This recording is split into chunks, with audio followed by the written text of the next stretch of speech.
Nah sehingga untuk mencapai 5 tahunan ini, apa yang harus dicapai di tahunannya kan gitu gambarannya Pak. Ini tujuan sama sasarannya kembali. Nah dan dalam metode cascade Pak, dalam metode pohon kinerja, kita menurunkan kinerja, tidak menaikkan kinerja, sehingga panahnya harapan saya ke bawah bukan ke atas. Saya paham ini mendukung kinerja gitu kan ke atasnya. Cuma kita melihat konsep kinerja kami Pak, konsep spending kami atau konsep konsep penyusunan pohon kinerja kami itu dari atas ke bawah. Karena kinerjanya bukan dimulai dari sini Pak, ke atas, tapi dimulainya dari atas. Nah jadi ada isu strategis, belum optimal. Sehingga untuk optimal gimana? Meningkatnya pembangunan infrastruktur wilayah dasar. Seperti itu Pak. Terus kemudian tadi saya cek di ESR Bapak Ibu, memang sebagian besar baik di level Pemda maupun FPD sudah lumayan lengkap Pak. Hanya saja ada beberapa dokumen perencanaan atau bukti dukung yang belum kami terima. Nanti kami akan melakukan inventarisasi kira-kira apa saja dokumen-dokumen atau bukti dukung yang harus Oppo Timur lengkapi di ESR atau di PMPRB kami. Seperti itu Pak Sekda dan Pak Kaban, silakan jika ada tanggapan. Terus terang nih Pak, jadi tapi Oppo Timur tetap berjanji nanti kualitas daripada RPJM bisa diperbaiki semua. Karena kemarin terus terang kita tidak menggunakan SDGs-nya di mana, kemudian KLHS-nya, kemudian teknokrana ini memang ya ke depan kami sudah akan melakukan atau memetakan bahwa RPJM adalah menjadi sakral dalam arti bisa diukur, bisa diturunkan. Apa yang disampaikan Pak Canggi itu benar Pak. Janji Bupati apa, kemudian diturunkan ke level OPD nanti di level KB sampai level kasih sampai level istilahnya pelaksana memang. Dan kami sudah berupaya Pak, dan kemudian nanti alat kontrol kita adalah di Ilmunet Pak. Kami tahun ini Pak Sekda, jadi kami akan melakukan kontrol sehingga kinerja daripada setiap level bisa di backgroundkan di situ. Baik mungkin melalui PK-nya tinggal narik dari mungkin dari dokumen anggarannya, kemudian dari istilahnya yang selama ini memang hanya mempertahankan tupoksinya Pak. Itu dan kebetulan juga tahun ini mungkin kita juga akan melakukan pemetaan Pak. Karena ada beberapa OPD yang tugas-tugasnya tumpang tindih Pak. Dengan adanya Permendagri 90 kini dipaksa untuk mengikuti aturan. Dan saya memahami bahwa ada beberapa OPD mungkin tugasnya itu bukan di OPDA, ternyata mungkin harus di OPDB dan lain-lainnya. Ini memang kami akui Pak. Jadi tapi tetap nanti apa yang disampaikan Pak Sekda, kemudian kami juga menjadi alat bukti atau mungkin sebagai nanti kita perbaiki, kemudian akan kita share lagi. Dan PK-nya kita sudah mulai proses Pak, proses perbaikan. Kebetulan kita bulan ini ada APBD perubahan, adanya refocusing, ada COVID, sehingga kita dipaksa untuk juga melakukan proses refocusing baik program-program yang mengarah pada 3 aspek, yaitu tentang kesehatannya, tentang jejaring sosial dan pertumbuhan ekonomi. Nah ini memang kita mungkin minggu-minggu ini bisa kita share sambil kami juga tetap masih perlu bimbingan timnya Pak Canggi ini supaya nanti betul-betul 2021 untuk klik Pak. Jadi antara janji Pak Bupati, janji Kepala OPD, janji Kabid, dan kemudian kasih sampai level pelaksana betul-betul satu garis ya kan? Nah itu mungkin itu Pak tambahan dari kami. Terima kasih. Terima kasih Pak Canggi, Pak Ibu Sarsa. Apa yang telah disampaikan oleh Kepala Bapeda tadi itulah real yang kondisi sekarang. Namun demikian kami seluruh perangkat daerah telah berkomitmen untuk penyempurnaan di sana sini, dan yang paling kami apresiasi tadi bahwa dokumen yang berkaitan dengan RB yang sudah siap tetapi kami upload ke sistem tapi sudah terkunci, dan bisa kami lakukan lagi untuk penyampaian dokumen yang telah kami siapkan, dan sehingga tahun 2020 ini kami akan mendapatkan nilai sehingga untuk ke depan perbaikan-perbaikannya sudah lebih fokus lagi. Itu terima kasih Bu Salsa dan Pak Candi. Karena apa? Karena terus terang saja selama ini untuk RB ini kami agak satu hal yang memberatkan, karena bagian Ortala itu tidak jadi satu bagian, dia bergabung dengan hukum. Jadi kondisi ini agak kesulitan bagi kami untuk melakukan koordinasi dengan Menpan RB. Tapi sekarang sudah selesai, peraturan bupatinya sudah selesai, tinggal pelantikan pejabatnya, sehingga ke depan urusan di Menpan RB telah langsung ditekan oleh satu unit kerja khusus, yaitu bagian organisasi dan tata laksana. Itu yang kesulitan kami selama ini. Namun demikian, ke depan kami tetap akan berupaya. Berkaitan dengan sakit itu sudah berjalan, tapi berkaitan dengan RB ini sepertinya kita baru mau bergerak. Namun demikian, gerakan pertama sudah siap, tinggal menyampaikan dokumen, dan gerakan berikut akan kami pacu sama seperti sakit. Dari sisi dia melompat jadi lebih, sebagaimana yang disampaikan Pak Candi tadi, bahwa itu adalah sesuatu yang dianggap luar biasa, baik kinerja dari OPD maupun bimbingan dari tim dari evaluator. Saya kira demikian yang bisa saya sampaikan secara teknis. Nanti dari masing-masing OPD silakan Pak Candi, Bu Salsa. Perlu kami sampaikan Pak, jadi memang betul ada beberapa yang kita perbaiki, terutama mungkin dari sisi pemahaman ini menjadi PR kita, terutama tim kabupaten, agar setiap OPD bahkan juga setiap level itu juga paham apa yang dikerjakan, apa yang menjadi tanggung jawab, dan kemudian bagaimana istilahnya rencananya, baik bulanan, triwulan, bahkan mungkin sampai istilahnya akhir tahun. Itu juga menjadi concern kita, dan kami juga sudah melakukan terutama di internal Badan dan juga di beberapa OPD, bahkan ini di Pak Candi. Jadi kita melakukan pembinaan di hampir istilahnya 53 OPD Pak. Biarpun mungkin saya yakin belum sempurna betul, tapi paling enggak tugas kami musii, bahasanya musii, supaya lo ini lo pekerjaan kamu, ini tanggung jawab kamu, ini ikumu, ini PK-mu, ini sudah kami usi Pak. Tapi feeling saya masih merasa belum tajam, saya yakin belum tajam, dan apa yang kami sampaikan tadi memang ada kelemahan di dokumen RPJM kita, memang disusun memang kurang kualitas karena tidak memperhatikan daripada istilahnya SDGs-nya, KLAS-nya, isu strategi dan lain-lainnya, sehingga mungkin ke depan tahun 2021 mungkin sudah kami berjanji untuk memperbaiki dari sisi dokumen itu. Nah, kemudian juga mungkin nanti dari tim kita juga mungkin SDM kita Pak, nanti kita juga kerjasama dengan inspektorat juga mungkin BKD untuk menyelesaikan apa-apa yang menjadi istilahnya tugas kita. Dan kemudian juga kita begitu kita mendapatkan nilai kemarin dan rekomendasi, kami juga sudah melaporkan ke Pak Bupati, Pak, ini yang perlu kita perbaiki, baik dari istilahnya mungkin dari kinerjanya, cascading-nya dan lain-lainnya sampai PK. Sebetulnya kalau sudah istilahnya sudah di dokumen tuklit itu semuanya tinggal narik aja, sudah ke sistem. Untuk mewujudkan program ini kita lakukan kegiatan, karena program kegiatan adalah cara untuk mencapai hasil. Nah, permasalahannya adalah di Permendagri 90 sudah ditetapkan programnya. Ya, sampai harus kegiatan. Programnya. Nah, siasatnya Pak, siasatnya, triknya, ya, dari triknya, dengan program yang ada, kita harus bisa memetakan sasarannya Pak.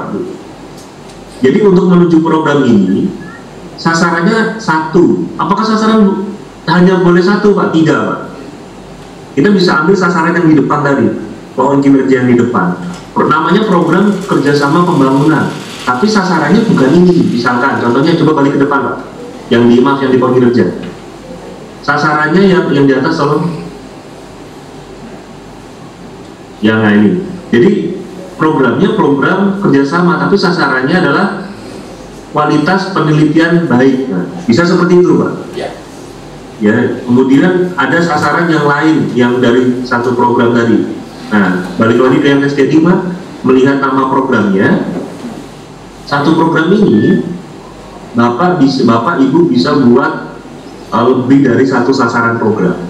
Karena yang dimaksud sasaran program ini adalah apa sih maksud atau kondisi yang ingin dicapai dari program ini.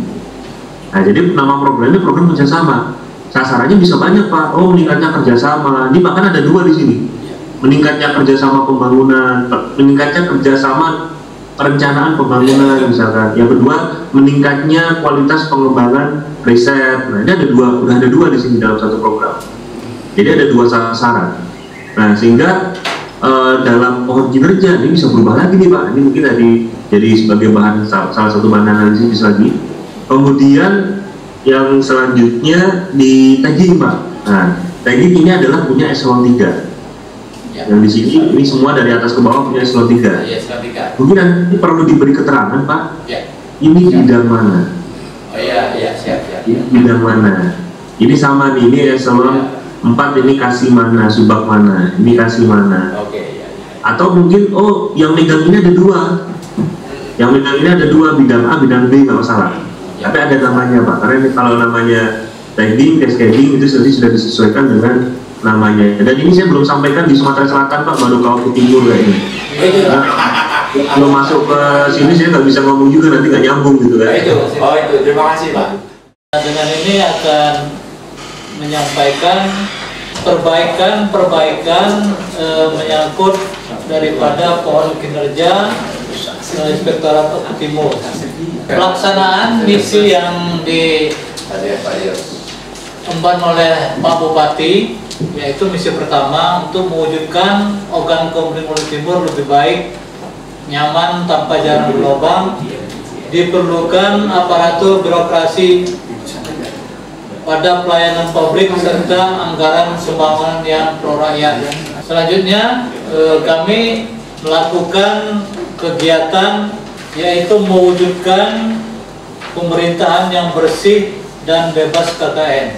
Adapun sasaran OPD yaitu meningkatkan penerapan sistem pengendalian internal di lingkungan pemerintah Kabupaten Lombok Timur. Indikator sasaran yaitu penyelenggaraan SPIP dengan tingkat maturitas SPIP. Selanjutnya meningkatkan kapabilitas pengawasan intern. Kegiatan yang ketiga adalah meningkatnya akuntabilitas kinerja di lingkungan pemerintah Kabupaten Timur. Terus untuk sakit Pak tadi disampaikan sama ya modelnya dengan di Bapeda. Saya mudah-mudahan berharap perangkat daerah yang lain juga menggunakan mind map yang sama Pak. Mungkin kita bisa ke pohon kinerja tadi. Di pohon kinerja tadi sudah juga tergambar turunan dari kinerja yang harapannya bisa diwujudkan di inspektorat nih. Turunannya juga sudah baik dari wujudkan pemerintahan, meningkatkan kapabilitas, kemudian turun lagi Pak ke kiri, meningkatkan kapabilitas dari itu, dan ada indikatornya juga. Dan saya senang sekali Bapak menjelaskan, ya ini berarti pendampingnya bagus nih. Jadi dari meningkatnya penerapan sistem, karena memang salah satu peran pengawasan salah satunya adalah dengan SPIP, dan itu ada diatur di PP 60 tahun 2008, dan itu menjadi peran inspektorat untuk bisa membangun di level Pemda. Dan saya senang Bapak tadi bisa menggunakan infrastruktur yang ada di SPIP sebagai turunan. Artinya kalau SPIP-nya mau bagus, maka lingkungan pengendaliannya harus baik. Ini adalah bagian komponen yang ada di dalam SPIP, dan ini dimanfaatkan, dan ini bagus sekali. Sesuai dengan misi dan visi Pak Bupati, yaitu Lombok Timur aman nyaman tanpa jalan berlubang, dengan 6 misi yang tadi, kami mengambil dan menyesuaikan dengan misi pertama, yaitu untuk mewujudkan Oku Timur lebih baik, nyaman, tanpa jalan lubang, diperlukan dukungan aparatur yang berorientasi pada pelayanan publik, serta anggaran pembangunan yang terlayak. Dari misi ini, kami wujudkan lagi menjadi tujuan. Next. Tujuannya yaitu meningkatkan infrastruktur dasar wilayah dengan sasaran untuk sasaran RPJM, meningkatkan kualitas infrastruktur daerah dengan indikatornya yaitu indeks kepuasan layanan infrastruktur. Dengan Renstra OPD, yaitu tujuannya kami pecah menjadi sasaran, yaitu 1. Meningkatkan ketahanan konstruksi dengan indikator yaitu umur ketahanan konstruksi. 2. Meningkatkan keterpaduan pembangunan infrastruktur dengan indikator persentase keterpaduan pembangunan infrastruktur. Yang ketiga yaitu meningkatkan penerapan inovasi layanan infrastruktur terbaru dengan indikator penerapan persentase penerapan inovasi layanan infrastruktur terbarukan. Dengan IKU yang sesuai dengan sasaran dan indikator, yaitu formulasinya yang pertama untuk meningkatkan ketahanan infrastruktur itu yaitu kesesuaian dengan umur rencana konstruksi. Yang kedua, meningkatkan keterpaduan, formulasinya relasi pembangunan infrastruktur dibagi rencana peruntukan pembangunan dikali 100%. Yang jelasnya ini relasi pembangunan infrastruktur ini yang sesuai pertama, yang sesuai dengan rencana tata ruang dan sesuai dengan yang telah memiliki izin mendirikan bangunan. Yang ketiga yaitu meningkatkan penerapan inovasi layanan infrastruktur terbaru. Formulasinya inovasi yang diterapkan dengan jumlah inovasi yang dibuat dikali 100%. Saya mau apresiasi buat Pak Kadis nih, siapa yang nggak tahu siapa yang merumuskan ini. Meningkatnya ketahanan konstruksi, saya baru dengar Pak. Sebenarnya bukan baru tahu, tapi baru dengar dari Pemda, dari Dinas PU merumuskan ini. Karena selama ini saya nggak pernah dengar, bahkan tadi kalau Bapak lihat kita lihat di level Pemda tadi Pak, kualitas jalan jembatan, lah kok masih itu gitu kan. Nah ini sudah dibanding dinasnya itu sudah jauh sekali Pak kualitasnya. Saya baru dengar ini Pak, terus terang dari dinas menyampaikan meningkatnya ketahanan konstruksi. Inilah dia peran dari PU. Ketahanan konstruksinya banyak sekali kan, ada jalan, ada jembatan, ada semua yang dibangun bertahan. Ini adalah kualitas dari infrastruktur. Kalau dari kualitas layanan tadi iklimnya Pak, nanti akan masuk di dalamnya. Ini bagian dari sana. Kemudian meningkatkan keterpaduan pembangunan luar biasa. Saya bilang. Saya baru juga melihat di sini. Ini nanti sebenarnya boleh contek ya Pak ya, izin untuk kabupaten kota lain mungkin saya juga akan sarankan ya, keterpaduan pembangunan infrastruktur. Indikatornya persentase keterpaduan. Terus yang sebelah kanan lagi tadi ada satu lagi tadi inovasi, peningkatan penerapan inovasi layanan infrastruktur. Ini bagian dari IKLI semua, bagian dari indeks layanan infrastruktur, kepuasan layanan infrastruktur. Nah, dan itu sudah digunakan di sini dan itu baik. Dan saya belum, yang saya senang karena saya belum pernah dengar di daerah lain menggunakan ini. Dan mudah-mudahan ini nanti bisa diukur Pak dan digunakan di Oku Timur ya, sebagai alat ukur, sebagai kontrak kerja antara di kepala dinas dengan, atau mudah-mudahan sudah ini antara kepala dinas dengan kepala daerah. Nah ini bagus sekali, nanti bisa dituangkan. Kemudian ke bawah tadi juga sudah baik, diturunkannya meningkatnya penerapan inovasi dan apa yang dibutuhkan, ya kan, inovasi yang dibutuhkan, difusi inovasinya dari sebaran inovasi yang ada. Artinya ini usaha ke depan Pak maju. Sebenarnya saya berharap ini muncul tidak di kabupaten Pak. Saya berharap ini muncul di kota. Tapi dari kota yang ada di seluruh Indonesia saya belum pernah dengar. ada yang membuat kinerja seperti ini, dan malah munculnya baru di Kabupaten Lombok Timur. Oke, nanti saya tidak berharap mudah-mudahan saya tidak hanya tahun ini mengevaluasi Sumsel, mudah-mudahan tahun depan besok saya tagih, Pak, sudah sampai mana capaian kita. Ya, nanti bagaimana upaya Bapak, Ibu, bagaimana kendala-kendalanya dalam mengukur ini, ya, itu. Dan mudah-mudahan di laporan kinerja, saya nggak tahu, saya belum cek juga di laporan kinerja, mudah-mudahan sudah menggambarkan ini, tapi kalau saya nggak yakin ya di laporan kinerja kita. Tapi oke, nanti kita cek. Untuk M1F sebagai salah satu mungkin pengendalian, janji kami mungkin tahun ini clear, Pak. Tapi itu sudah mengikuti Permendagri 90. Harapan kita begitu, sehingga nanti kita bisa memetakan OPD mana yang istilahnya perlu dorongan, OPD mana yang mungkin perlu sinergitas, OPD mana yang istilahnya raportnya masih apa yang harus kita lakukan. Dan begitu juga kami juga perlu dorongan juga dari Kemenpan kan. Dan kemudian mungkin untuk draft mungkin untuk poin kinerjanya kabupaten, mungkin PR kami, Pak. Kami memang merasakan, Pak, itu memang kami rasakan, tapi rasa itu kelihatannya mungkin akan kita mungkin sebelum seperti tutup bulan Oktober ya enggak, tapi mungkin ke depan saya sudah janji untuk kualitas daripada perencanaan kita khususnya RPJM dengan berpedoman pada demokratik dengan KLHS dan SDGs, mudah-mudahan Pak terukur, terarah dan bisa dipertanggungjawabkan. Dan kami tetap masih perlu bimbingan dari Pak Canggi dan Ibu Salsa, Ibu Salsa ya enggak, sehingga apa yang menjadi catatan-catatan kami nanti akan kita tindak lanjuti. Mungkin itu, Pak. Terima kasih. Mohon maaf kalau kurang berkenan, mungkin paparan kami kurang memuaskan ya enggak. Dan insya Allah kami akan selalu memperbaiki ke depan. Terima kasih. Kami akhiri. Wassalamualaikum warahmatullahi wabarakatuh. Waalaikumsalam warahmatullahi wabarakatuh. Baik, terima kasih Bapak. Itu tadi sudah ada masukan dan tanggapan dari Pak Canggi, Pak, mohon segera ditindaklanjuti. Pada dasarnya kami tetap membuka setiap perbaikan yang kepada kami nanti hingga Oktober ya Pak ya. Kemudian jika memang Bapak Ibu ada kesulitan, silakan bisa dikomunikasikan dengan kami, Pak. Karena tugas saya dan Pak Canggi di sini hanya menggambarkan kondisi Bapak Ibu, nantinya menentukan nilai ada di panel, Pak.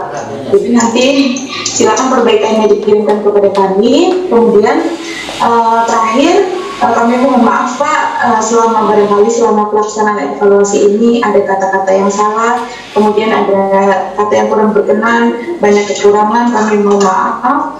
Semoga silaturahminya tetap berjalan dengan baik ya Bapak Ibu. Langsung saja. Saya akhiri, terima kasih. Wassalamualaikum warahmatullahi wabarakatuh. Terima kasih Bapak Ibu.